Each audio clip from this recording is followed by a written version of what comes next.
Good morning बच्चों।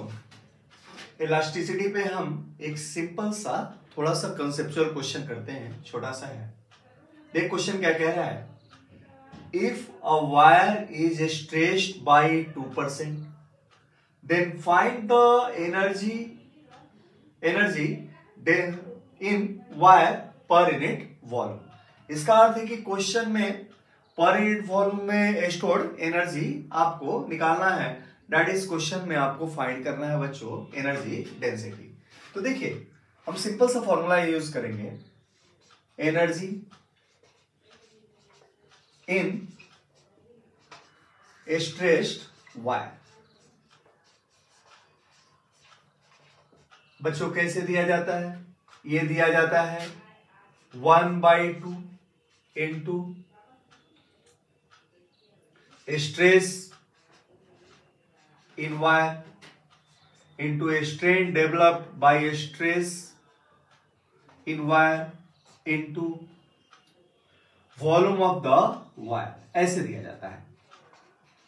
ये total energy stored in stretched wire है। लेकिन बच्चों आपके क्वेश्चन में एनर्जी डेंसिटी निकालनी है, पर यूनिट वॉल्यूम में स्टोर्ड एनर्जी निकालना है। तो हम कैसे निकाल सकते हैं बच्चों, एनर्जी डेंसिटी।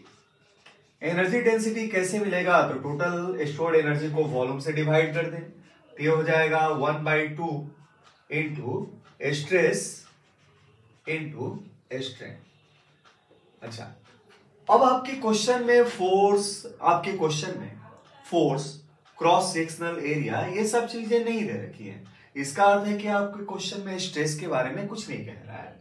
तो क्यों ना हम ऐसा करें कि इस फॉर्मूले में स्ट्रेस को स्ट्रेन के रूप में कन्वर्ट करके इसको सिंप्लीफाई कर ले बच्चों। तो देखिए होता क्या है, सिंस हुक्स लॉ से stress in wire equal to Y times strain, जहां पे वाई क्या है बच्चों, तो Y Young's modulus of the wire है। अब इसके अनुसार एनर्जी डेंसिटी आ जाएगी 1/2, स्ट्रेस की वैल्यू हमने रख दिया क्या, वाई टाइम्स इंटू स्ट्रेन, और जैसे वाई टाइम्स स्ट्रेन रखा, स्ट्रेन और स्ट्रेन मल्टीप्लाई होके हो गया बच्चों स्ट्रेन होल स्क्वायर। तो चलिए अब कुछ डेटा के साथ और काम करते हैं।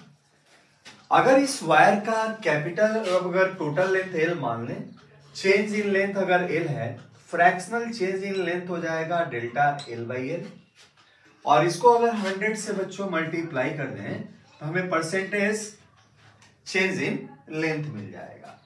अच्छा, यहां पे डेल्टा एल अपॉन एल क्या है, तो change in length upon original length, that is strain in wire. अब परसेंटेज जो लेंथ चेंज में दे रखा है वो दे रखा है बच्चों 2%, तो हमने इसको ऐसे रख दिया। अब यहां से हमें मिल गया बच्चों क्या, strain developed in wire delta L by L equal to 2/100।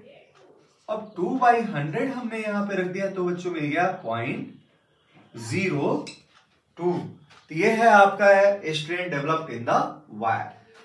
अब इसकी वैल्यू अगर यहां पे पुट करें तो क्या मिलता है एनर्जी डेंसिटी का, 1/2।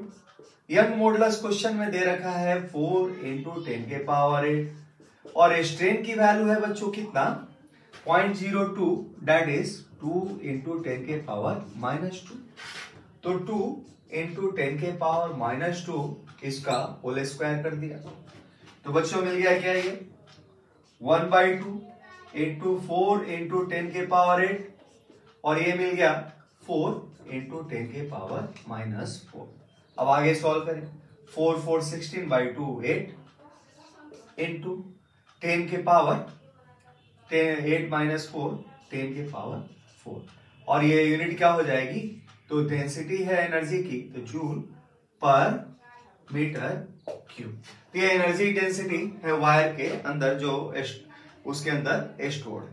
तो चलिए अब रोटेशन में एक और क्वेश्चन बच्चों हम करते हैं, सॉरी इलास्टिसिटी में एक और क्वेश्चन हम करते हैं।